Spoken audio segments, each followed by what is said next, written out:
मुझे जो विषय दिया है values and ethics in higher education, inculcation of values and ethics in higher education, मुझे 1 घंटा बोलना है ना, मतलब वो 1 घंटे तक बना कर रखना है। तो जो टॉपिक मुझे दिया है वो विषय थोड़ा मुझे खटकता है। अभी भाई साहब शिक्षा की बात कर रहे थे। भारत में कभी भी एथिक्स का या मूल्यों का ग्रंथ अलग से नहीं है। यद्यपि भर्तृहरि शतक, त्रिशतक देखने को मिलता है, विदुर नीति है, चाणक्य नीति है, लेकिन वो कोई उन्होंने अलग से नहीं लिखी है कि आपको नीति से परिचित कराना है ना, आपको एथिकल सोसाइटी को क्रिएट करना है, इसलिए नहीं था। बहुत ऋषियों के, बहुत संतों की वाणी को वचनामृत के रूप में भी संकलित किया गया है। तो उनमें से भी कुछ ऐसा नहीं था कि मतलब समाज मुर्दा है, उसमें वचनों के अमृत से प्राण फूंकना है, ऐसा था नहीं। भारत में ना तो मूल्य और ना ही एथिक्स, ना ही नीतियां कभी शिक्षा में डालनी पड़ी। इनकल्केशन है ना, inculcation of values and ethics in higher education colon मूल्य प्रभाव 20। तो भारत में कभी ऐसा करना नहीं पड़ा, इसलिए मूल्यों की बात करते हैं हम, विद्या की बात करते हैं। आप लोग जो टॉपिक बना के देते हैं उनसे वक्ता भी थोड़े सांसद में पढ़ते हैं कि बोलेंगे क्या। ओरिएंटेशन डिफरेंट टाइप का है उनका, हम लोगों का बोलना में आपके अकॉर्डिंगली होता है। तो मैं कल पूछ रहा था इससे गौरव से, मैं और गौरव साथ आए थे, मैंने कहा वो टॉपिक तुम लोगों ने ऐसा बनवा दिया है, अब मेरे लिए बड़ा कॉम्प्लिकेटेड है। तो मैंने कहा मैं 3 मुद्दों पर बोलूँगा बस, एक विद्या, एक धर्म और एक कणाद का पहला श्लोक, यतो अभ्युदय निःश्रेयस सिद्धि सधर्म। धर्म क्या है? धर्म के बारे में बड़ी दुर्भी संधियां हैं पिछले 150-200 साल से। जैसे ही हमने धर्म का नाम दिया, हमें लगता है कि हमारा ढांचा चरमरा आ जाएगा। अब तो लगता है कुछ दाएं बाएं हुआ, कुछ ऊंच नीच हुआ, कुछ थोड़ा नोक झोंक होगी। धर्म ये सब पचड़े में नहीं पड़ता। इनमें सेक्ट हो सकते हैं, बिलीफ्स हो सकते हैं, रिलीजियोसिटी, रिलीजियस जो एक्टिविटीज हैं वो हो सकती हैं, जो कम्युनल एक्टिविटीज हैं वो द्वंद्व संधि का हिस्सा हो सकती हैं, द्रव्य संधि का हिस्सा हो सकती हैं, लेकिन धर्म नहीं। धर्म बहुत व्यापक पदावली है, बहुत व्यापक अवधारणा है। तो कणाद एटॉमिक साइंटिस्ट है, सबको पता है। अणु की न्यूनता और अणु पर की न्यूनता से लेके उसकी महत्ता तक का पूरा चिंतन उनका है। विश्व के ज्ञात इतिहास के पहले एटॉमिक साइंटिस्ट। अब वैज्ञानिक यदि ये बात करता है तो हमें उसकी बात पर विश्वास करना होता है। हम में से कोई साधारण ऐसी अध्यापक काम करेगा जिसको विज्ञान से कोई मतलब नहीं है तो प्रश्न चिन्ह लगता है। लेकिन जब कणाद कह रहे हैं कि धर्म क्या है, तो ये तो अभ्युदय निःश्रेयस सिद्धि सधर्म। धर्म क्या है? जिससे अभ्युदय और निःश्रेयस की प्राप्ति होती है। अभ्युदय और निःश्रेयस क्या है? यह है लोक और परलोक। अभ्युदय और निःश्रेयस फिजिकल वर्ल्ड और मेटाफिजिकल वर्ल्ड, जिस माध्यम से ये दोनों चीजें प्राप्त की जा सकती हैं वह धर्म है। तो ये प्राप्त करने वाला कौन है? कोई हवा में तो प्राप्त होंगी नहीं कि हमने ऐसे गिली छू किया और एकदम सब चीजें हमें प्राप्त हो गई। तो प्राप्त कौन करेगा? तो फिर शास्त्र कहता है शरीर माध्यम खलु धर्म साधनम। ये शरीर जो है संसार के समस्त साधनों को प्राप्त करने का माध्यम है। आपको पता है हम सब ऊर्जा हैं, मैं भी, ये चूहा भी, ये जो कीबोर्ड है यह भी, यह माइक भी, आपके गले का कार्ड भी, मेरी ये माला भी, सब ब्रह्म है। सर्वम खलु इदम ब्रह्म। संपूर्ण संसार में जो भी कुछ दिखता है और नहीं भी दिखता है वो सब ब्रह्म है। हम सब ब्रह्म की प्रस्तुति है। ब्रह्म को प्रकट कैसे करेंगे? तो ब्रह्म हमारे माध्यम से प्रकट हुआ है। इसलिए जब कौशल्या माता भगवान राम को अगले दिन इस लोक में लाने वाली हैं, तो रात को उनके सामने परम ब्रह्म परमात्मा प्रकट हुए। इसलिए तुलसीदास ने इसी दृष्टि से लिखा, आपके थोड़े दूरी पर गए हो संकट मोचन, वहीं पर क्या लिखा? भय प्रगट कृपाला। ईश्वर जन्म नहीं लेता, ईश्वर प्रकट होता है। कैसे प्रकट होता है? अकस्मात है वो, यहां भी है लेकिन दिख नहीं रहा। ठीक उस भांति यदि आप अभी स्विच ऑफ कर दें तो स्विच ऑफ करने से लाइट चली जाएगी क्या? हाँ, नहीं ना, लाइट यही है, लेकिन उसको प्रकट करने के लिए स्विच ऑन करना पड़ेगा। लाइट भी ऊर्जा है, वो प्रकट होगी बल्ब के माध्यम से। बल्ब नहीं है, आप स्विच ऑन कर दें। पंखा नहीं है, आप स्विच ऑन कर दें। माइक नहीं है, आप स्विच ऑन कर दें तो लाइट प्रकट हो जाएगी क्या? ये वही शरीर माध्यम खलु धर्म साधनम।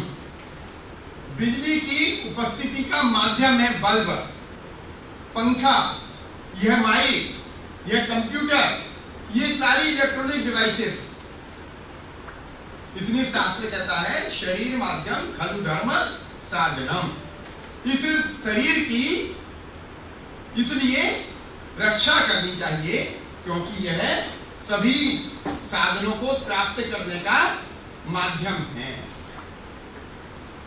इसलिए कणाद कहता है धर्म क्या है? जिससे लोक और परलोक दोनों सद जाएं, दोनों प्राप्त हो जाएं, वह धर्म है। इस धर्म का नियमन कौन करेगा? धर्म का संचालन कौन करेगा? तो ये शरीर करेगा। शरीर सबके हैं, सबको पता है। कश्यप ऋषि की 13 पत्नियां, ठीक, 13 पत्नियों में से 2 के नाम हम सब जानते हैं। आप में से कोई इन 2 पत्नियों के नाम बता सकता है जिनका हम रोज ही उल्लेख करते हैं सामान्यता? वैसे पत्नियां 13 हैं, दिति और अदिति, जिनके दैत्य और देवता दोनों मौसेरे भाई हैं। ठीक है, हमेशा ध्यान रखना, द्वंद्व, संघर्ष, विवाद कभी बाहर से नहीं होता, अपनों से होता है। इसलिए दोनों के पिता एक हैं, मां 2 हैं, वर्चस्व की लड़ाई है, दोनों एक दूसरे को पराजित करना चाहते हैं। एक इसलिए पराजित करना चाहते हैं कि हमारी वर्चस्व की स्थापना हो जाए, दूसरे भी वर्चस्व की स्थापना के लिए ही पहलों को पराजित करना चाहते हैं, लेकिन उनका हेतु वर्चस्व अपने लिए नहीं, लोक कल्याण के लिए है। हम वेद में एक शब्द होता है ऋत। ऋत क्या है? प्राकृतिक नियम। जो प्राकृतिक नियमों का उल्लंघन कर रहे हैं वही दैत्य कहलाए, और जिन्होंने प्राकृतिक नियमों का नियमन किया, उनका रेगुलराइजेशन किया, वे देवता कहलाए। ठीक है, यानी जो भी कुछ है वो हमारे लिए नहीं, संपूर्ण जीव जगत के लिए। कश्यप ऋषि की 11 पत्नियां और हैं, उनसे किसी से वनस्पतियां पैदा हुई हैं, किसी से जीव जंतु, 4 प्रकार की प्रजातियां हैं ना, जरायु, अंडज, स्वेदज और उद्भिद, और 5वीं विपत्ति का प्रकार है अन्य। ठीक, तो इन 5 प्रकार की संतति इन 13 पत्नियों से कश्यप ऋषि के द्वारा उत्पन्न की गई है। इसलिए इन सब में अंतः संबंध है, ये सब हमारे भाई बंधु हैं, इनमें से किसी में भेद नहीं है। इसलिए शास्त्रकार ने सब में ब्रह्म की प्रतीति मानी है। सब ब्रह्म है, ब्रह्म से परे कोई नहीं। लेकिन इस ब्रह्म में सबसे ज्यादा जागृत अवस्था का ब्रह्म कौन है? यह मनुष्य। शास्त्र कहता है आहार निद्रा भय मैथुन सामान्य में तत् पशु भी नराणाम। क्या क्या चीजें हैं? आहार, खाना, भूख लगेगी तो खाएंगे। कुत्ते बिल्ली भी खाते हैं, जानवर भी खाते हैं, वनस्पतियां भी खाती हैं, जलचर नभचर थलचर सब खाते हैं, हम भी खाते हैं। आहार, निद्रा, नींद आएगी तो सो जाएंगे। प्रेमचंद की पूछती एक रात, नहीं क्या नाम है कुत्ते का? शेरा, झबरा, जबरा। इतनी ठंड लगी कि दोनों झबरा और वो एक दूसरे में मुंह डालकर सो गए। नींद सबको आएगी तो कहावत बन गई, भूख न देखे सूखा भात, नींद न देखे टूटी खाट। मतलब उसके लिए मसहरी नहीं चाहिए कि डंडक का नौंच वाला करता हो, भाई लेट हो तो उछल के चतुर्थ लग जाओ, ये नहीं चाहिए। थकान होनी चाहिए। यदि आप थके हुए नहीं हो तो 18 इंच का भी गद्दा डाल दोगे, करवटें बदलते रहे यूं ही रात रात भर, वही बात होगी। ठीक है, क्योंकि चैन नहीं है ना। नींद के लिए चैन जरूरी है, ठीक? और नींद चैन में है, 9 इंच 18 इंच के गद्दे में नहीं, ठीक? शास्त्र यही कहता है आहार निद्रा भय। आप भी डरते हो, अभी आप हाथ उठा लेंगे मेरी पलकें झपक जाएंगी, बॉडी चेंज पीछे हो जाएगी, ठीक है? ये भय है। कुत्ते बिल्ली में भी है। मक्खी बैठी है, आप थोड़ी ताली बजा दो उसको लगेगा मुझे मारने के लिए आ रहे हैं। आहार निद्रा भय और मैथुन, संतान की व्युत्पत्ति, ये सब में समान है, पशुओं में भी और मनुष्यों में। सामान्य में तत् पशु भी नराणाम। तो भेद क्या है? शास्त्रकार कहता है धर्मो ही तेषाम अधिको विशेष, धर्मेण हीन पशु भी समाना। ये जो धर्म है यह दोनों में अंतर करता है। It makes difference between both. यदि यह नहीं होगा तो दोनों में अंतर नहीं होगा। हम बेवकूफी करते हैं तो हमारे बड़े बूढ़े कहते हैं मेरा पशु ही था ससुरे, है ना। और यदि ज्यादा सम्मान देना होता है तो पशु का भी हमें उपाधि मिल जाती है, ससुर गधा, है ना। नैको नहीं बने, एमए कर गए, हमें सोच रहा था खच्चर बन गए होगे, तुम गधा ही रहे।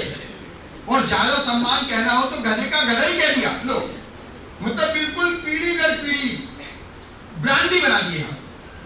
इसलिए शास्त्र कहता है धर्मो ही तेषाम अधिको विशेष, धर्मेण हीन पशु भी समाना।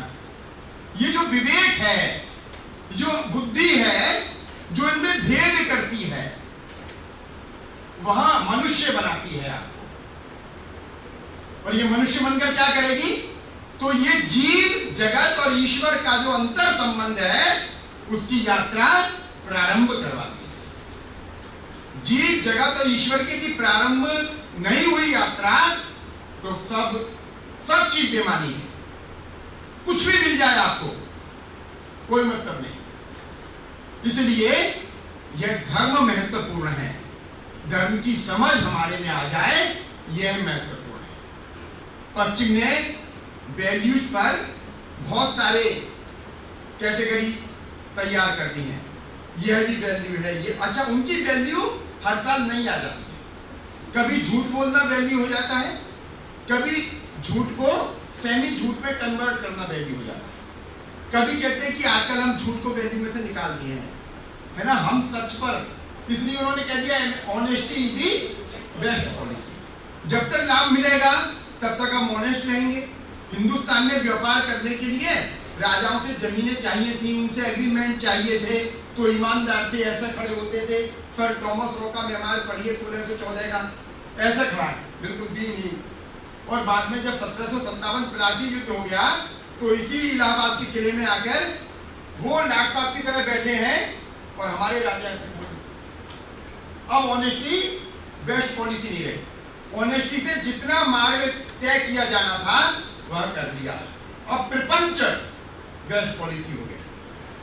तो उनकी यहाँ वैल्यू बदलती रहती है। भारत का गुण वैशिष्ट है कि कि यहाँ वैल्यू कभी भी बदलती नहीं, मूल्य कभी नहीं बदलते, ठीक है।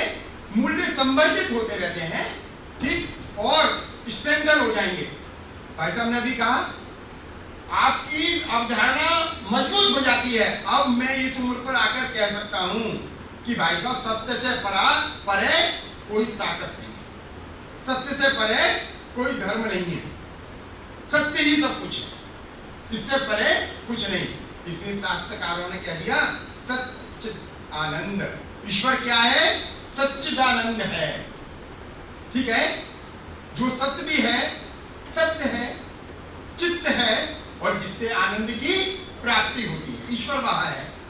जिन चीजों से आपको आनंद नहीं मिल रहा, ठीक है, आप कोई दुर्गुण कर रहे हैं, कोई गलत काम कर रहे हैं, किसी दिन क्लास मिस कर रहे हैं, तो मन खटकता रहता है कि यार कहीं बीसी राउंड पर नहीं आ गया, प्रिंसिपल नहीं आ गया, यार एचओडी से थोड़ा मतलब पिक्चर देखने तो आगे, पिक्चर तो अच्छी है, बीच बीच में मतलब मेरा मन लग भी रहा है, अच्छी पिक्चर है, लेकिन यार मतलब मन में धुकुर पुकुर है।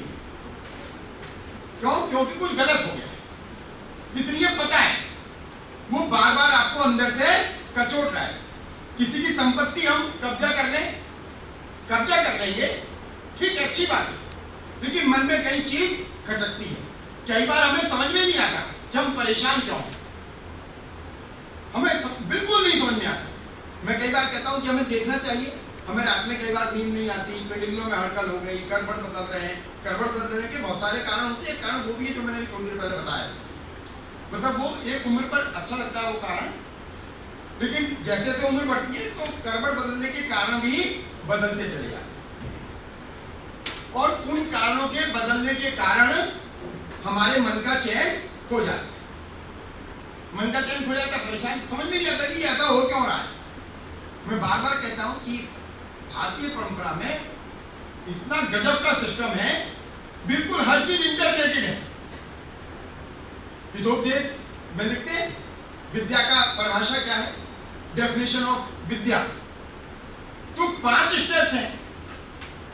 आधी परेशानी आज हमें यही है कि हम विद्या के अनुसार अपने स्टेप्स तय नहीं कर रहे। हमारे यहाँ एक बच्ची पीएचडी कोर्स वर्क कर रही है, 23 साल की होगी, दुनिया भर में एप्लीकेशन डाल दी है। अच्छा, जहां जाओ आपको नहीं पता होती कि एक्सपर्ट आप कहां हो, पूरी दुनिया को पता है कि आप कहां एक्सपर्ट होंगे, और आप पे आदत शुरू हो जाएंगे। हमने कहा भाई साहब हमें तो पता नहीं है। अरे मैं ऐसे कैसे नहीं पता, आप जा रहे हो? तो मैंने कहा तुझे बताओगे, जा रहा है, अभी तक सूचना नहीं हमारे पास। अच्छा, थोड़ा फिर और नीचे, अच्छा सूचना नहीं है, अच्छा खैर जाओ तो भाई साहब जरा ध्यान रखना, आपकी भतीजी अब भतीजी हो गई, वैसे कभी चाचा है, ताऊ है ना, नहीं आता है, अब भतीजी हो गई, बिल्कुल जैसे मतलब हम और ये एक ही पालने में झूले हों। यही होता है ना, वैसे ध्यान रखना, आप ही रखो तो कौन रखोगे, उसका सौभाग्य है कि आप जैसा ताऊ चाचा है। लो अब ये कैसे, ये आधुनिक शिक्षा का दुष्परिणाम है। मैं फिर बार बार कहता हूं, हितोपदेश में बड़ी सटीक परिभाषा विद्या की। मैं कई बार कहता हूं कि आप ये चीज तय करते चले जाइए, आपको सुख मिल जाएगा। भारत में विद्या का परिणाम क्या है? सुख। और आधुनिक जगत में शिक्षा का परिणाम क्या है? पैकेज। पैकेज, चाचा भतीजी, है ना, आशीर्वाद दे लो, मिलकर सुखी रहे, भगवान करे जल्दी बढ़ मिल जाए। अरे वैसे तो मिल जाएगा, तुम तो वो दो जो तुम्हारे हाथ में है, क्योंकि तो मालूम है पर तो हम दिल नहीं चले जाएगा, यो तो थोड़ी बहुत मदद वहां कर सके, ये मतलब ही नहीं है। शिक्षा का परिणाम पैकेज है, पैकेज कम, पैकेज ज्यादा। अच्छा, पैकेज आपकी योग्यता और अयोग्यता निर्धारित करता है। आप में धेले की अकल नहीं, पैकेज 20 लाख का, तो चर्चा हो जा, भाई हम तो नहीं समझ रहे, गधा टाइप की दिखाई, तो ये तो बड़ा करंट है, इसमें तो भाई अंडर करंट आ, फिर दूसरा क्या है अंडर करंट आ, फिर तारीफ होती है ना, बिंद गया तो मोती, रह गया तो पत्थर। शास्त्रकार क्या कहता है? विद्या ददाति। मैं परिणाम बताता हूं, मूल्यों के परिणाम गिनते चले जाइए। जो विद्यावान होगा वो विनम्र होगा। विद्या का परिणाम, अल्टीमेट परिणाम सुख है, लेकिन विद्या का नेक्स्ट स्टेप विद्या ददाति विनयम, विद्या से विनम्रता है। कैसे हो बेटा? अंकल आकाश, आप कैसे हैं? आंटी कैसी हैं? चिंटू मिंटी कैसे हैं? सब अच्छे हैं अंकल, बहुत दिन हो गए, मुझे लगा आपसे मिला। ये विनम्रता है। अरे बेटा तुम तो, अरे अंकल बस आपका आशीर्वाद है, आपके सामने तो वही रहूंगा ना जो नेकर पहन के घूमता था, पीएचडी करेगा तो क्या हो गया? अरे तुम तो गवर्नर बन गए हो। अरे लेकिन अंकल आपके लिए तो वही हूँ जो आप मुझे कहते थे ढक्कू, होऊंगा जिनके लिए गवर्नर होऊंगा। ये विनम्रता है। पहला परिणाम क्या है विद्या का? विद्या ददाति विनयम, विद्या से विनम्रता। विनम्रता से क्या आता है? पात्रता। विनयाद याति पात्रताम, पात्रता आ जाती है, कैपेबिलिटी। ठीक है ना? कैपेसिटी बिल्डिंग के भी एफडीबी होते हैं ना, क्यों करो? बहुत सारे लोग जाते हैं कि कहाँ जा रहे हो? कैपेसिटी बिल्डिंग के का कोर्स करने जा रहे हैं। अबे कैपेसिटी कोई मकान हो रहा है कि गारे से सीमेंट से ईंट से बन गया, बढ़िया सी मेहराब डाल दी भाई, कैपेसिटी बिल्ड में। भोपाल में था 10 साल, मैं गया यूजीसी से, एक कॉलेज में पैसा आया था, उनके प्रिंसिपल हमारे मित्र थे, यो खड़े हैं ग्राउंड में। मैंने कहा भाई साहब, हाँ पवन जी आओ, तो बड़े गहन चिंतन में, आओ पवन जी कैसे हो? हाथ से मेरा हाथ पकड़ लेगी, पवन जी है, कोई और तो नहीं है। और मैंने कहा क्या हुआ? चिंता से लोग बहुत चिंता है, यूजी से पता नहीं कितना पैसा आ गया कैपेसिटी बिल्डिंग से। मैं देख रहा हूँ बिल्डिंग का बन रहा हूँ, ये मजाक नहीं, हकीकत है। बोले मैं कैंसर में जगह है नहीं हमारे, बिल्डिंग कैसे बनेगी? 12 लाख रुपया आ गया और मुझे अगले 6 महीने में एक्शन टेकन और यूटिलाइजेशन सर्टिफिकेट जमा करना है। भाई पार मेरे कोने बनवा ऐसे लंबी लंबी वर्टिकल नहीं, चाइल्ड की थी सुबड़ी। कमाल है। विद्या ददाति विनयम, विनयाद याति पात्रताम, विनम्रता से पात्रता आती है। हमारे प्रिंसिपल साहब वाली पात्रता नहीं। आप किसी चीज को एक्वायर करने की क्षमता रखते हैं या नहीं, whether you have the capacity to acquire something और not, that is called capability, पात्रता। विद्या ददाति विनयम, विनयाद याति पात्रताम। पात्रता से क्या होता है? पात्रत्वाद धनम वाप्नोति, जिनके पास पात्रता है उनको धन के लिए भटकना नहीं पड़ता। शास्त्र लिखता है लक्ष्मी स्वयं याति निवास हेतु, पात्र व्यक्ति के पास लक्ष्मी स्वयं आए कि भाई रुक जाऊं तेरी गैल। हमारे मेरठ में कहते हैं गैल माने साथ में, भाई तेरे द्वारा रुक जाऊं क्योंकि तू योग्य आदमी है। लक्ष्मी स्वयं याति निवास हेतु, जो पात्र व्यक्ति है उसके पास लक्ष्मी स्वयं आती है। पात्रत्वाद धनम वाप्नोति, पात्रता से धन आता है। धन से क्या होता है? धनात् धर्म, फिर धर्म है। धर्म क्या है? ये तो निःश्रेय सिद्धि से धर्म, धर्म से लोक और परलोक दोनों की प्राप्ति होगी। इस लोक में सब सुख भोग कर अंत में वैकुंठ को गए। बोलो सत्यनारायण भगवान की, है ना? इति प्रथम अध्याय समाप्त। यही है ना? आप अपने विहित कर्मों को भोग कर जो पूर्व जन्म के हैं उनको भोगोगे और अगले जन्म के लिए एफडीआर बनाओगे, संचित कर्म करोगे। उदाहरण के लिए कर्ण बाबू धराशायी हो गए, स्वर्ग चले गए। सब जानते हैं कर्ण बाबू को, स्वर्ग चले गए, नहा धो के हमारे लिए तैयार हो गए। 9 बजे टेबल पे नाश्ता सर्व हो गया। जाके देखा 250 ग्राम सोना सॉलिड, 250 ग्राम सोना लिक्विड रखा, लिक्विड में एक्स्ट्रा पड़ी हुई है, सॉलिड में चम्मच कांटा छुरी पड़ी हुई है। कर्ण ने कहा रसोई तो भाई यो का रखा, बोले सब सोना है, तो इसका क्या करूं? बोले खाओ और पियो। बोले पागल हो रहा, बस सोना कहीं खाया पिया जावे। उन्होंने कहा महाराज आपने एफडीआर सोने की कराई है जिंदगी भर, सोने के अलावा आपने कुछ जोड़ा ही नहीं, दान ही नहीं किया। जो आपने मृत्यु लोक में बोया है वही स्वर्ग लोक में आकर काटोगे भाले बोले भाई यो ना कटेगा उसको, कैसे तो बिस्कुट चबाऊंगा, कैसे लिक्विड पीऊंगा, अच्छा आंतों में पचाऊंगा कैसे। अब बूढ़ा शरीर होगा, आते ऐसी थोड़ी नहीं कि बिल्कुल कवच कुंडल गुंजल टाइप की चीजें की लड़ लूं महाभारत। तो बोले भाई कुछ जुगाड़ बताओ। चित्रगुप्त जी ने कहा अभी आपकी बॉडी को आपकी अंत्येष्टि संपन्न नहीं हुई है, आपने बड़ा अच्छा काम किया है, तो मैं आपको 15 दिन का ग्रेस दे सकता हूं। बोले वो क्या दोगे? बोले वापिस चले जाओ। वापिस जाके क्या करूं? बोले वापिस जाके जो जो माल जहां खाने हो ना वो सब दान कराओ। अभी तुम्हारी रोना पीटने मचा हुआ है, सब रो पीट रहे हैं, अंत्येष्टि नहीं हुई है। तो उन्होंने कहा ये ठीक है, वो वापिस करो। वापिस आ गए। पितृपक्ष का एक नाम क्या है?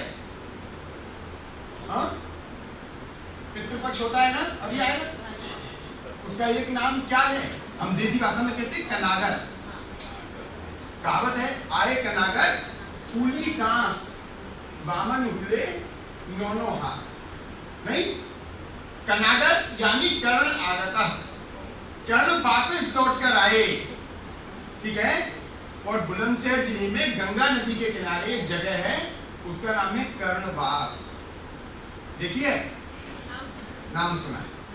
वहां पर आकर गंगा के किनारे पर 15 दिन कर्ण ने अपनी उस ग्रेस वाली अनुकंपा वाली देह से सभी प्रकार के व्यंजन, खाने पीने के, ओढ़ने बिछाने के कपड़े लत्ते, छाता, खड़ाऊ, चप्पल, सैंडल, सब चीजें है ना, वो सब दान की। ठीक, जब लौट कर गए तो वो चीजें उनको फिर मिलनी शुरू हुई। इसलिए शास्त्र क्या कहता है कि सब काम करिए, आप जो भी कहीं कुछ कर कर आओगे काटना यहीं पड़ेगा। स्वर्ग में काट नहीं सकते आप, स्वर्ग में कटी कटाई को एंजॉय करोगे। वैकुंठ तो अल्टीमेट है, वहां तो कुछ करना नहीं है, वहां तो परम ब्रह्म में समा गए आप। इसलिए कर्म तो आपको यही करना है। तो क्या कहते हैं, पात्रवाद धर्म वापनोति धनार्थ धर्म। धन से क्या होता है? धर्म का अनुपालन होता है, लोक और परलोक की सिद्धि होती है। जो यहां कर लोगे वो परलोक में मिल जाएगा, जो नहीं करोगे तो वहां कांटा छुरी और 250 ग्राम सोना लिक्विड और सॉलिड लेकर बैठे रहना और फिर दिन भर चर्चा करना। क्या पॉलिसी है बताइए साहब, हमने तो दुनिया भर का काम किया और हमें ये रख दिया है, दांत तोड़ ले क्या आपने? अरे तुमने जो किया वही काटोगे। तुलसी बाबा लिखते हैं जो जस करई सो तस फल चाखा। चाहे कोई भी हो, उस करे हुए से मुक्ति नहीं है। तो धनात् धर्म, धन से धर्म की सिद्धि होती है। और फिर क्या होता है?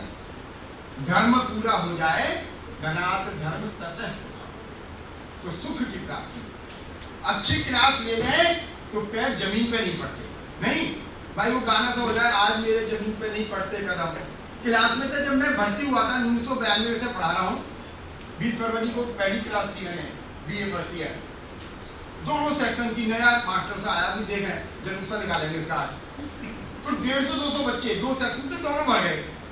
अच्छा, मुझे लगा कि ये 45 मिनट की क्लास है, 45 मिनट में सारी कलाबाजी मुझे दिखानी है, क्योंकि इसके बाद ही मेरा आगे क्या होगा कि मुझे कल पढ़ाने आना है या नहीं आना है। तो मैंने कहा अटेंडेंस नहीं दे रहा हूँ।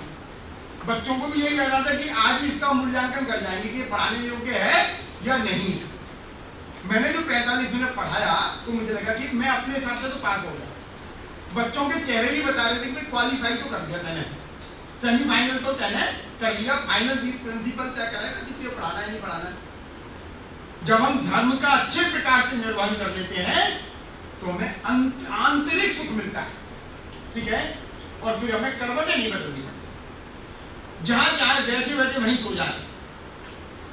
विद्या का हेतु यह है, विद्या का अल्टीमेट सुख है। आधुनिक शिक्षा क्या है? आधुनिक शिक्षा में पैकेज मिल गया 20 लाख। अब जुगाड़ लग रहा है मेरे साथ एक ज्यादा तेरी बीट है, इसको 22 लाख का पैकेज कैसे मिल गया? अच्छा, ये नहीं समझा कि इसका 22 लाख का पैकेज बेंगलोर में मिला है, तुझे 20 लाख का पैकेज बनारस नहीं मिल गया, तो तेरा तो बेसिकली 30 लाख का पैकेज है। लेकिन नहीं, अब इसी तरह तुम पे लगा रात की नींद खराब कर दी। शिक्षा चैन, शिक्षा से चैन की गारंटी नहीं है, लेकिन विद्या से चैन की गारंटी है। अब ये जो धर्म बार बार आ रहा है, ये धर्म क्या है? भगवान कृष्ण श्रीमद् भगवद गीता में भी कहते हैं, यदा यदा ही धर्मस्य ग्लानिर्भवति भारत अभ्युत्थानम अधर्मस्य तदात्मानं सृजाम्यहम् परित्राणाय साधूनां विनाशाय च दुष्कृतां धर्म संस्थापनार्थाय संभवामि युगे युगे। ये धर्म क्या है? ये बड़ी समझने की बात है। तुलसी भी कहते हैं कि भगवान राम ने इन 5 कारणों से जन्म लिया है, उनमें से एक कारण धर्म की स्थापना भी है। तो ये धर्म कहीं मतलब हिल गया, गिर पड़ा, कमजोर पड़ गया कि उसको स्थापित करेंगे, वो क्या? तो धर्म वस्तु से स्थापित करने की आवश्यकता क्यों पड़ती है बार बार? मैं बार बार कहता हूं, अपने बच्चों को सिस्टमेटिकली समझाता हूं कि जीवन में धर्म से बड़ा कोई गुण नहीं है और धर्म से बड़ी कोई एथिक्स भी नहीं। आपके जीवन में धर्म उतर गया तो समझिए आपको सब कुछ मिल गया। अब मैं धर्म पर ही बात करूं। संस्कृत में धर्म की व्युत्पत्ति धी धातु से हुई है, जिसका मतलब होता है धारण करना। मैं शिक्षक बन गया, आप गवर्नर बन गए, एक्स कलेक्टर बन गया, एक्स मास्टर बन गया, एक्स जेब कतरा बन गया, सबके धर्म। जेब काटना भी धर्मी है, उसने धारण किया है ना, लेकिन उसका परिणाम अलग मिलेगा, सुख नहीं मिलेगा। ठीक है, परिणाम अलग। दुर्योधन कहता है महाभारत में, बार बार कहता है जानामि धर्म, धर्म जानता हूं भाई, न च प्रवृत्ति, लेकिन मेरी प्रवृत्ति नहीं, instinct doesn't allow me to go through that, that's why I am not going to follow dharma, I don't follow धर्म, क्योंकि मेरी इंस्टिंक्ट नहीं। जानामि धर्म न च प्रवृत्ति, धर्म जानता हूं लेकिन मेरी प्रवृत्ति नहीं। जानामि अधर्म, अधर्म भी जानता हूं लेकिन मेरी उससे निवृत्ति नहीं। आई कैन गो आउट, उससे बाहर नहीं निकल सकता, क्योंकि मैं उसी में। भगवान कृष्ण गीता में फिर कहते हैं ऐसा क्या होता है, धर्म जानकर भी आदमी अधार्मिक कृत्य करता है और अधर्म जानने के बावजूद भी धर्म में प्रवृत्त नहीं होता। तो कहते हैं गुण गुणेषु वर्तन्ते, गुण गुणों में बरतते हैं। जिसके बाद दूध में कॉफी का स्वाद नहीं आया, आप कहते रहिए फलानी कॉफी ढिकानी कॉफी, आया क्या स्वाद? आया कि नहीं? चाय में कहते रहिए फलानी कॉफी ढिकानी कॉफी, कॉफी में कहते रहिए बादाम वाला दूध, बादाम वाला दूध, आया कि नहीं? क्योंकि गुण जो है वो कॉफी का है।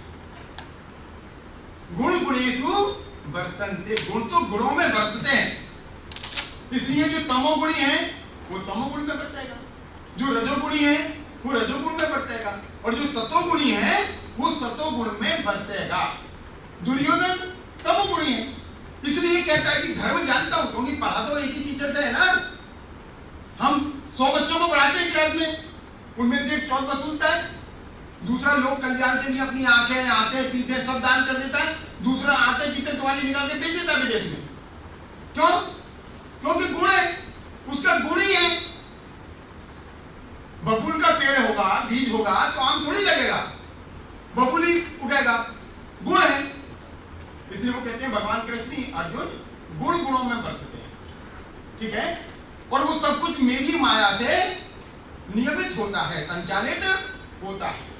इसलिए बार बार धर्म की बात है। मैं कहता हूं धर्म से बड़ा कोई गुण नहीं और धर्म से बड़ी कोई एथिक्स नहीं।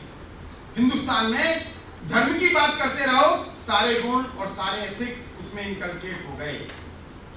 ताज्जुब है, हायर एजुकेशन जैसा विषय, अच्छा पहली क्लास के बच्चे को बोल दिया जाए देखो बेटे आजमाइएगा, पहली क्लास के बच्चे को बोल दो बेटे 10 का टेबल तुमको सुनाना है 10 टाइम, मैं अभी आती हूं। ठीक, वो लगाए 10 एकम 10, 10 दूनी 20, 10 तिया 30, 10 चौक 40, 10 पंजे 50, 1।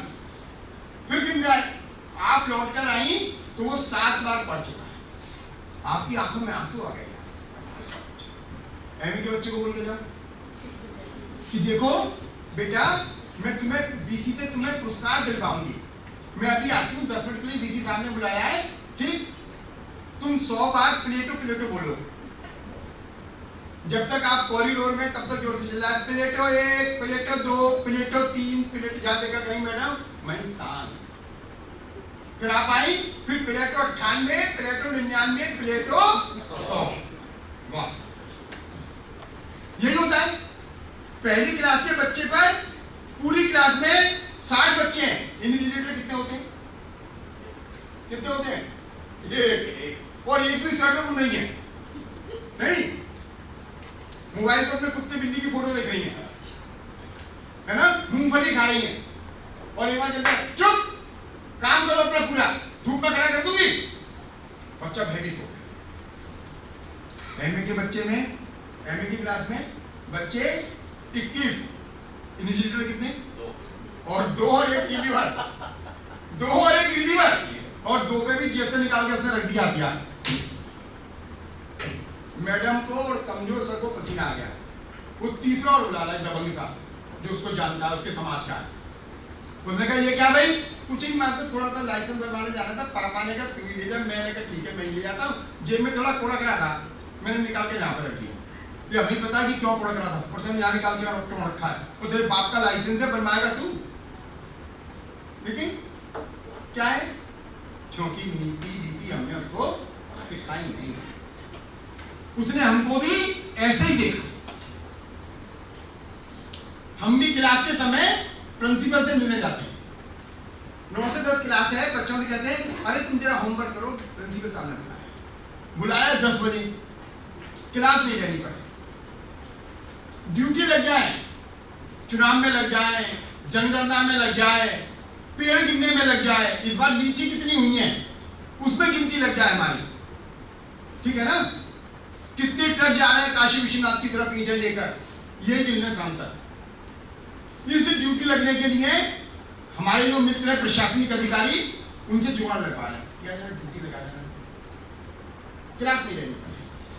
बच्चा देख रहा है, बच्चा आपको देख रहा है ना, और हम उसको फिर कह रहे हैं कि हम हायर एजुकेशन में कहां इनकलकेशन होगा वैल्यूज का? प्राइमरी एजुकेशन में वैल्यूज की आवश्यकता नहीं है, क्योंकि माँ उसको गोदी में लिटा के सुना रही है बेटा झूठ नहीं बोलते। झूठ बोला था, उस राजकुमार को सांप काट गया, उस राजकुमार को चील उठा के ले गई थी। बच्चे को पता झूठ नहीं बोलते। जैसे जैसा हायर एजुकेशन की तरफ बढ़ता है, उसे लगता है कोई चील नहीं लेके जाती, कोई सांप नहीं लेके जाता, और सांप काट लेगा तो मैं यहाँ चीरा लगा लूंगा, हॉस्पिटल में जाऊंगा, सांप को पकड़ के ले आऊंगा और सांप को दिखाऊंगा इसमें ये जहर है, इसकी जहर की काटने की दवाई ये है, ये खाऊंगा बच जाऊंगा, फिर झूठ बोलूंगा। ये आधुनिक शिक्षा है, ये पात्रता आप में भरी नहीं रही है, आपको टेक्निकली तो अपात्र बना रही है। हम में क्षमताएं नहीं है, लेकिन हमको लगता है कि हमारा सब कुछ होना चाहिए। कैसे कैसे हम प्रपंच रचते हैं, क्यों? क्योंकि धर्म की गिलानी हुई। ये धर्म क्या, बार बार हर जगह धर्म आएगा। श्रीमद् भगवद गीता में 28 बार धर्म शब्द प्रयुक्त हुआ है। ऐसी क्या आवश्यकता पड़ गई कि योगेश्वर को बार बार धर्म कहना पड़ रहा है? 17 अध्याय हैं, उनमें 28 बार धर्म कह रहे हैं।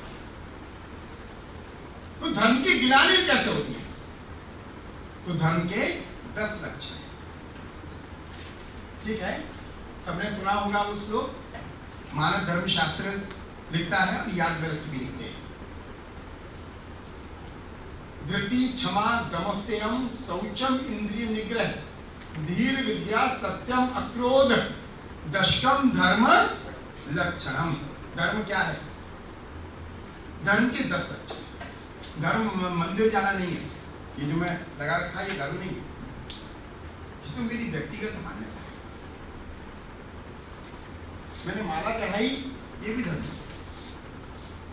मैंने हनुमान चालीसे का पाठ किया, ये भी धर्म, ये मेरी व्यक्तिगत मान्यता है। धर्म क्या है? धृति। धर्म के 10 लक्षण। पहला लक्षण क्या है? भारत और भारत की विद्या परंपरा का जो गुण वैशिष्ट है वह यह है कि आपको पहला जो चरण है वो दूसरे चरण में ले जाने से पहले उसके परिणाम से अवगत करा देगा।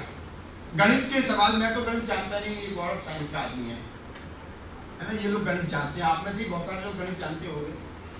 तो गणित में मान लो 2 पंजे 10, यही है ना, पारा सही पढ़ रहा हूं ना, 10 ही होते हैं ना।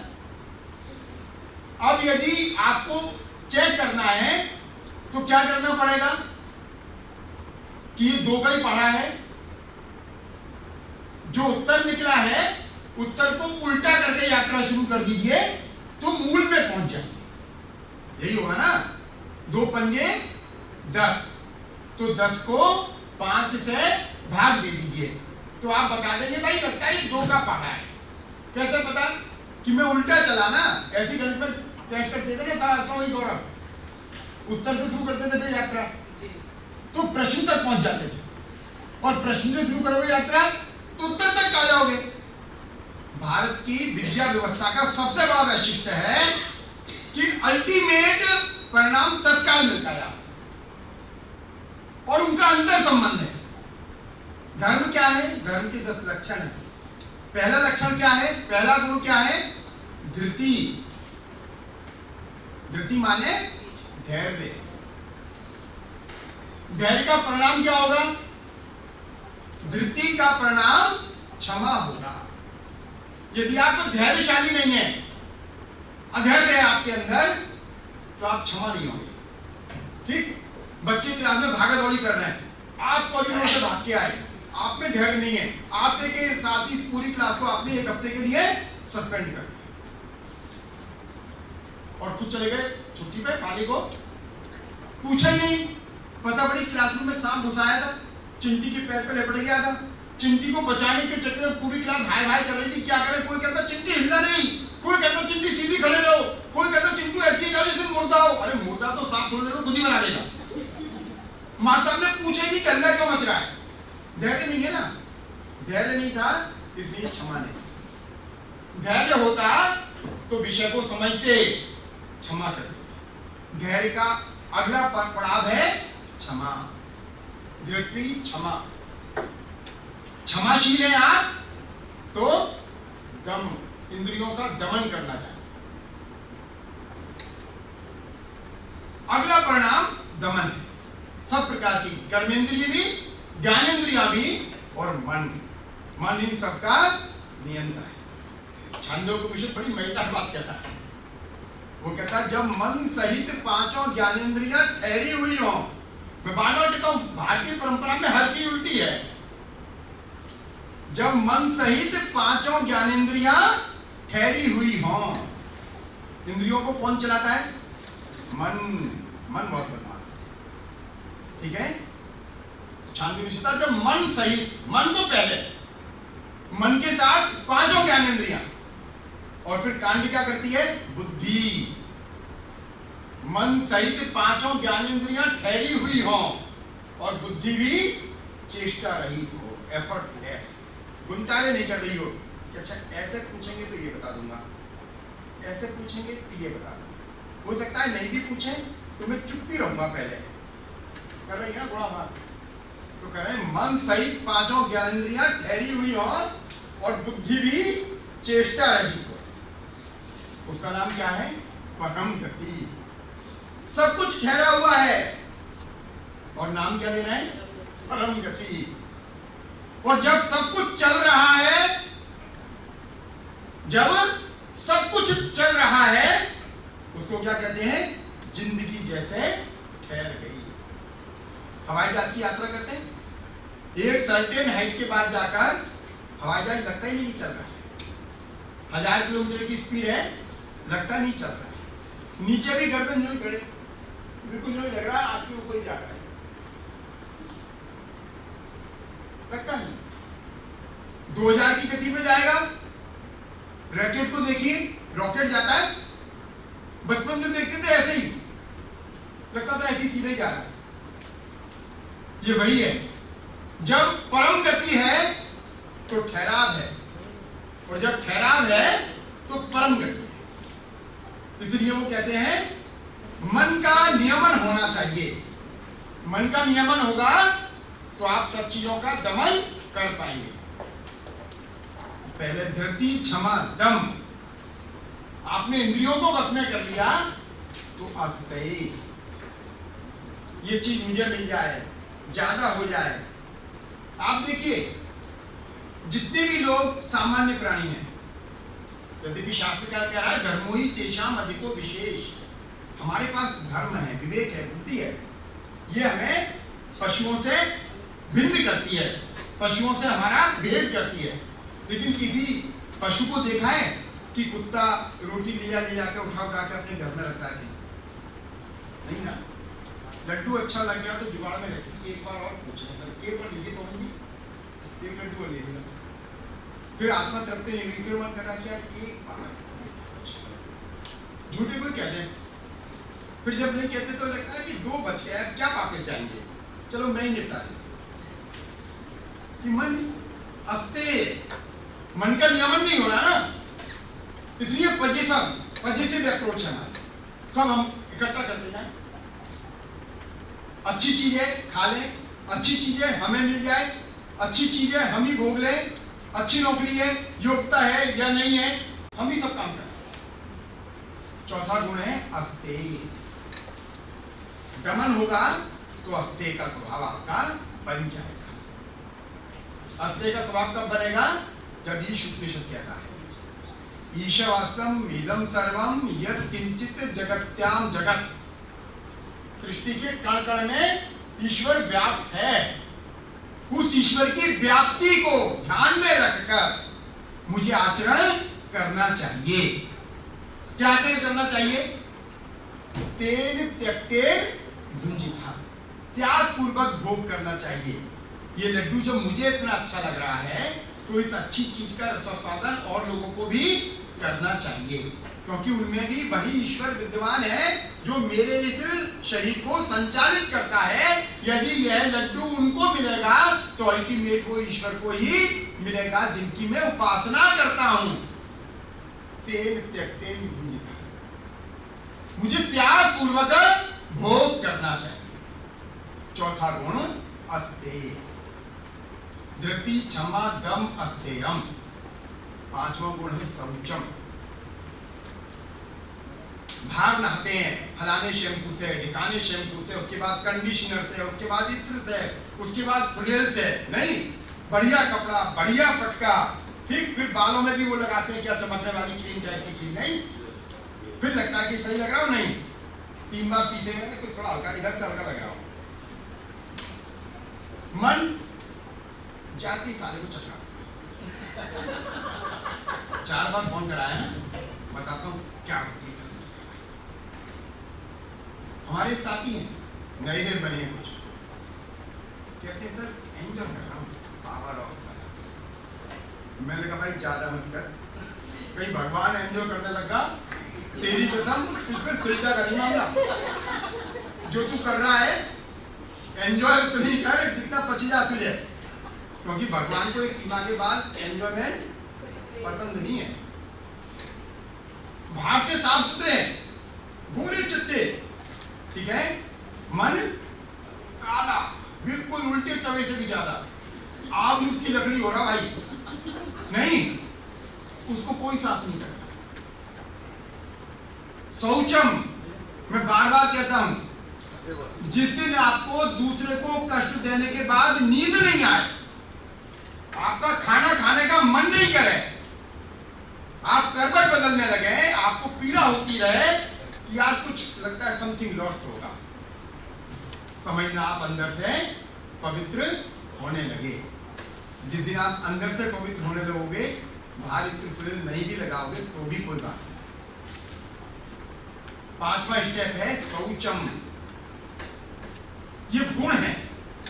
जिस दिन आपको लगने लगे कि यार मेरे घर परिवार में, शास्त्र कहता है ना, आत्मनः प्रतिकूलानि परेशान न समाचरे, जो व्यवहार आपको पसंद नहीं है, ए लड़की, ए लड़के, कोई आपको बुलाएगा बुरा लगता है ना, आप कैसे बुला सकते हैं दूसरे को? शास्त्र कहता है जो व्यवहार आपको अपने लिए पसंद नहीं है वह दूसरों के प्रति मत कीजिए। आत्मनः प्रतिकूलानि परेशान न समाचरे। जिस दिन आपको ऐसा महसूस होने लगे कि यार गलती हो गई, माफी मांग लेगा, तो आप समझना आप अंदर से पवित्र होने लगे, आपकी शुद्धता की यात्रा शुरू हो गई। हम गली झाड़ रहे हैं, ठीक है,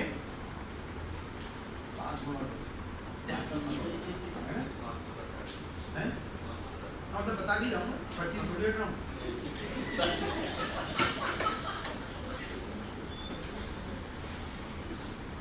जिस दिन आपको लगने लगे कि हमसे ये, अब मानना आप धर्म के गुणों से विभूषित होने लगे, जिस दिन आपको ये पीड़ा होगी ना, उस दिन गारंटी है पहले 4 गुण आपके जीवन में अप्लाई हो चुके हैं। नहीं तो आपको शौच की चिंता ही नहीं होगी, दूसरे के बुरे व्यवहार का एहसास ही नहीं होगा। शौचम इंद्रिय निग्रह, 5 मिनट लगेंगे, अब तेरे जोश वोश कह दिया बेटा, थोड़ी इज्जत रखनी है, अपनी भी देनी है, इसलिए ज्यादा संचालक कम बोलना चाहिए, नहीं आए और अपनी बात रखें। और भाई जोश बढ़ गया, जोश कभी नहीं हो रहा, और विकास इतना हो गया भाई, डे नाइट मैच हो रहा नहीं, बढ़ गई सर, और चाहिए था। तो वो छठा है इंद्रिय निग्रह। सुचिता आ जाएगी तो इंद्रिय निग्रह होने लगेगा। यार जो लड्डू मुझे अच्छा लगा वो उसको भी लगना चाहिए, ठीक है। जैसे इसको बुरा लग रहा है, पर्ची दे रही है, तो मुझे ये मानना चाहिए मैं इसकी जगह संचालक होता तो मुझ पर भी प्रेशर रहता, मैं भी ये काम करता, पर अब मैं संचालक नहीं हूं, मैं वक्ता की भूमिका में हूं। अच्छा, लेकिन मुझे ये भी लगना है भाई, मुझे आपने बुलाया है लंबा चौड़ा खर्चा करके, तो कम से कम धर्म के 10 लक्षण तो बताऊं। आप में से एक शिक्षक के भी जीवन में उतर गए तो मेरा आना सार्थक हो गया, इस एफडीपी का संचालन सार्थक हो गया। मैं बीच में छोड़ के कैसे जाऊं, ठीक है, आधा नहीं छोड़ते, इसमें पूरा करो। एग्जाम्पल कम दूंगा। छठा इंद्रिय निग्रह। सुचिता आएगी तो इंद्रिय निग्रह अपने आप होना शुरू हो। आगे क्या है, धीर विद्या। बुद्धि और विद्या अलग अलग होती है। ज्योतिषी जानता हो कोई आप में से, तो ज्योतिष में भी 12 खानों में एक विद्या का खाना होता है, एक बुद्धि का खाना होता है, ठीक है। जो जिसके पास विद्या होती है जरूरी नहीं उसके पास बुद्धि हो, और जिसके पास बुद्धि होती है जरूरी नहीं है उसके पास विद्या हो। इसलिए भगवानों के बारे में बुद्धि की बात नहीं कही है। हनुमान जी से क्या कहा गया, बल बुद्धि विद्या देहु मोहि, या बल बुद्धि विद्या देहु कोमा मोहि हरेउ कलेश विकार। ये मोही जो है ना, ये कॉमन है, इसको पहले भी सजा सकते हो, इसको बाद में भी सकते। मुझे क्या दीजिए, बल दीजिए, बुद्धि दीजिए और विद्या दीजिए। बल बुद्धि विद्या देहु मोहि, और इनको देने के बाद में मेरे क्लेश और जो विकार हैं वो हरिए। तुलसी बड़ा गुणी है, उसने सीधे नहीं कहा कि मेरे कलेश और विकार हर लो। कलेश और विकार हरने की आधार क्या है, वो आधार है बल बुद्धि और विद्या। यदि ये तीनों चीजें आपके पास नहीं होंगे तो आपका कलेश और विकार हरा नहीं जाएगा, गारंटी। इसलिए हनुमान जी से हम ये तीनों चीजें मांगे। इसलिए बुद्धि और विद्या अलग अलग है, एक नहीं है। और भगवान क्या है, हाँ, भगवान की स्तुति कर रहे हैं, विद्यावान गुणी अति चातुर। आप विद्यावान हैं, विद्यावंत हैं। विद्यावंत मतलब लोक परलोक को समझने वाले, उसको सुधारने वाले हैं, गुणी हैं, गुणशील हैं। विद्यावान गुणी अति चातुर, आप वाक् कौशल से विभूषित हैं, ठीक है ना। इसलिए सीता माता को जितना दिखाना था, जितना बताना था, उतना बताया। जब उन्होंने कहा भाई सब बंदर ऐसे ही तेरे जैसे छोटे छोटे, भाई रावण गड़ा भारी हो रहा, कैसे लड़ाई करोगे, तो उन्होंने दिखा दिया। लेकिन सब ऐसे नहीं है, ऐसे भी है। ये चातुर्य है, जहां जितनी जरूरत हो उतना बोलो। प्रकाश भर दोगे, ओज भर दोगे तो एक बार, दो बार, तीन बार भेजनी पड़ेगी। इसलिए वहां पर बुद्धिवान, विद्यावान है, गुणी है, अति चातुर है, देश काल परिस्थिति के हिसाब से आचरण करते हैं। तो फिर क्या है? छठा गुण क्या है? धीर विद्या। विद्या वही लोक परलोक को समझने वाला, विद्याम चा पराम चा, इसको उपनिषद कहता है ये। और आगे क्या है? सत्यम अक्रोध। जो बुद्धिमान होगा, विद्यामान होगा, वो गारंटी है कि वो सत्य बोलेगा ही। उसे पता है असत्य भाषण से लोक भी बिगड़ेगा और परलोक भी बिगड़ेगा, इसलिए सत्य बोलेगा, गारंटी है उसकी। वो गलत काम करेगा, बेटा वो बात बनेगी नहीं। चलो मैं लपेट सकता हूं, तुरंत नहीं बोल सकता हूं समाप्त, लेकिन एग्जाम्पल मास्टर नहीं देगा। शास्त्र आचार्य की परिभाषा लिखता है कि आचार्य वो जो दृष्टांत दे। यदि दृष्टांत नहीं दूंगा तो बेटा मतलब अन्याय है ना। मैं गौरव की तरफ किससे माफी मांगू? तो मैंने मांगी नहीं, किससे भी मांगी। सत्यम अक्रोध, झूठ में भी, स्वप्न में भी असत्य नहीं बोले। यही कबीर बाबा कपड़ा बुन रहे, कपड़ा बुन रहे, डेरे पे लोग आ रहे हैं, तो कपड़ा बुनना बंद हो जाएगा।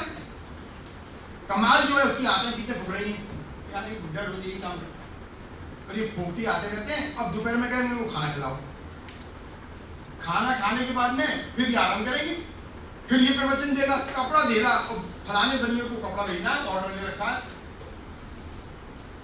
तो उसने कहा यार कपड़ा बड़ा बुन लो बाबा, कुछ खाने को कुछ भी नहीं है, गुस्से में चोरी करेंगे क्या? कबीर ने कहा यार ये आइडिया सही है, हाँ चोरी कर देंगे।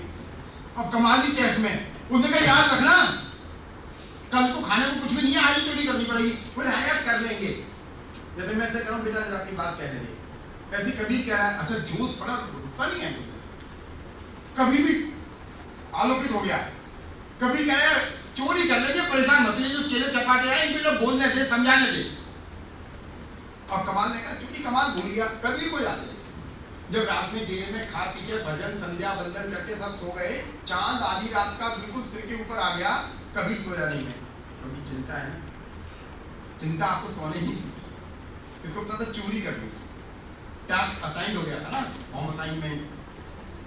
ये गया कमाल के पास, बोले कमाल उठो। बोले यार सो जाओ, तुम तो कुछ करते नहीं हो, गाल बजाते हो, मुझे सोने दो, थका। कहने कहता चोरी करेंगे, पर डेरे पर कुछ खाने के लिए चोरी करनी चाहिए। कमाल है, कबीर चोरी की बात कर रहा है, अकल के लिए। उन्होंने कहा सही में करो, बोले झूठ बोल रहा हूं तुझसे। अरे तेने का चोरी करनी है तो मैंने कहा करनी है। बोले किसके यहाँ करोगे? बोले नगर सेठ के यहाँ करेंगे, क्योंकि उसके यहाँ से उसको कोई फर्क नहीं पड़ता। चलो, एक ने कुदाल उठा ली दीवार काटने के लिए, एक ने गड़ासा ले लिया, कोई मिल जाएगा तो 3-5 कर देंगे। अब इसने दीवार काटी, नगर सेठ के पीछे से अंदर घुस गया, बोल गया कि समझ गया ना, बोले चिंता मत कर, कोई गड़ासा पहना लो। अंदर गया, एक बुरी गेहूं जो भी होता होगा निकाल के कमाल चलने लगा। कमाल के पास है, कमाल ने अपनी कुदाल भी दे दी बाबा को। बाबा ने कहा अच्छा ठीक है। फिर बोला तू चल, मैं आता हूँ। उसी कटे हुए दीवार में से अंदर घुस गया, जहां नगर सेठ सो रहा था उस कमरे में पहुंच गया और उसको जगा कर बोला, अरे नगर सेठ उठो यार। बोले कौन? बोले मैं कबीर। तुम क्या करने आए? बोले यार डेरे पे खाने पीने की व्यवस्था गड़बड़ा गई थी। कमाल ने कहा यार चोरी करेंगे, मैंने कहा चलो कर लेंगे, ठीक है। तो मैं तुम्हारे यहाँ से एक बोरी गेहूं रात में निकाल कर ले जाते, सुबह एक बोरी गेहूं या जो भी नाज होगा वो कम रहेगा, तो परेशान मत होना, कभी रौला काटो। अब ये कह के बाहर आ गया। कमाल ने पूछा कहाँ गए? बोले यार वो सेठ परेशान होता है ना, उसको बताइए यार चोरी करके एक बोरी ले। उसने कहा यार तुम्हारी कसम ये हत्या है पूरा। अब ये बाबा तो आगे सो गया, कमाल जग रहा है, करवटें बदल रहा है। उसको लग रहा है इधर से कोतवाल आया, इधर से उस जासूस आए फू फू फू करते हुए, वो पकड़ के ले गए और जुलूस निकल रहा है, पूरे लोग जा रहे हैं, बोले बाप ऐसा बेटा ऐसा, और कंपैरेटिव अप्रोच डेवलप हो रही है नहीं। और फिर हमारे यहाँ तो तुरंत करते हैं तो होगा ही ऐसा है, क्योंकि यहाँ से मिला था वहां से मिला था, ये तो इनका था ही नहीं। फिर तुरंत फलाना खून है ढिकाना खून है। अभी अपना सो गया, सुबह उठा तो पूरे काशी में रोना आता है, भाई नगर सेठ के यहाँ चोरी हो जाए तो उसका बड़ा हंगामा होता है। कोतवाल ने पूछा नगर सेठ से, क्या तुम्हें किसी पर शक है क्या? बोले यार रात बड़ा गजब का सपना देखा। क्या देखा? बोले यार वो कभी कह रहा है तुम्हारे यहाँ से एक बोरी गेहूं चुरा कर ले जा रहा हूँ, नाच चुरा कर ले जा रहा हूँ। कोतवाल बोला यार गजब का सपना, कभी तो मतलब क्या मतलब ये आई गई, ये चोरी चोरी नहीं है, क्योंकि धर्म पर चलता है, इसलिए असत्य बोल ही नहीं सकता। असत्य तब बोलेंगे जब डिस्कनेक्ट करते हैं आप person to person. When you connect with society, when you get connect with society, you can't lie. अद्वैत आपको झूठ बोलने ही नहीं देता। नहीं, चांदनी पिक्चर का गाना, चोट लगे तुझको तो दर्ज मुझे को, यह अद्वैत है।